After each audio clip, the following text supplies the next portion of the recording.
అల్కట్ట కదిరల్లా బావ అని నాయనగారి యొక్క ఫ్రెండు. ఈయనకు కొన్ని వేల మంది శిష్యులు ఉన్నారు. అల్కట్టలో ఆయన యొక్క సమాధి అయినది. నాయనగారు ఇద్దరు ఒక ఫ్రెండ్షిప్తో బాగా సర్కిల్లో తిరిగేవాళ్ళు. ఆ నాయనగారి యొక్క అన్న అని పిలిచేవాడు. ఒకపారి చింతకుంటలో కదిరల్లా బావ ఉన్నాడు. ఊరు దగ్గర చింతకుంటలో కదిరల్లా బావ ఉన్నాడు. అక్కడ దూరులో పుల్లారెడ్డిపేటలో నాయనగారు ఉన్నారు. మా కోసం అక్కడ ఒక మహాత్ముడు ఉన్నాడు, మీరందరూ ప్రశాంతంగా ఉండండి, నేను ఆయన కాడికి పోవాలా, ఆయన మా కాడికి వస్తున్నాడని చెప్పాడు. అప్పుడు ఫోన్లు అందులో లేవు కదా. చెప్పిన ఒక 20 నిమిషాలకు ఆ కదిరల్లా బావ నాయన దగ్గరికి వచ్చాడు.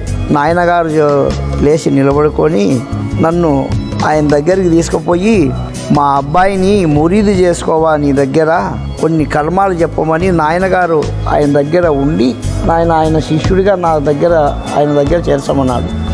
ఇప్పుడు కూడా మేము ఈ ఆశ్రమం నుంచి అల్కట్టకు ప్రతి సంవత్సరం ఆయన ఆరాధనకు మొహరం 12వ తేదీ అక్కడ ఆయనది ఆరాధన జరుగుతుంది. ఆరాధనకు మా ఆశ్రమం నుంచి 1 లక్ష రూపాయల డబ్బులు, కొన్ని బియ్యము బేడలు మొత్తం పంపిస్తున్నాం. ఆయన కదిరల్లా బావ ఒకరోజు వచ్చి నేను అక్కడ విగ్రహం కొట్టించాను.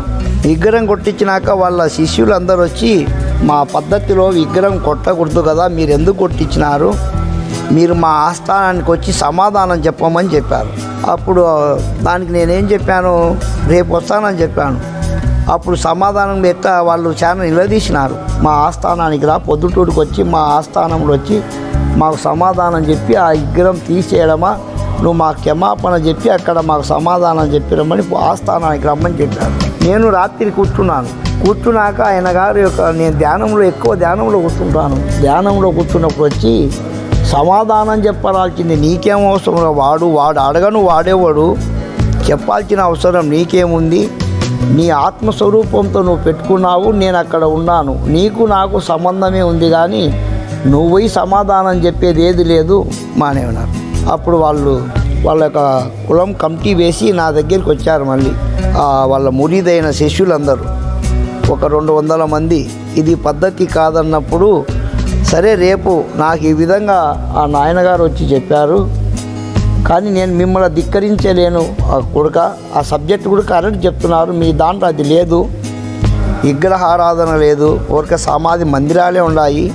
సరే మాకు గురువు కదా,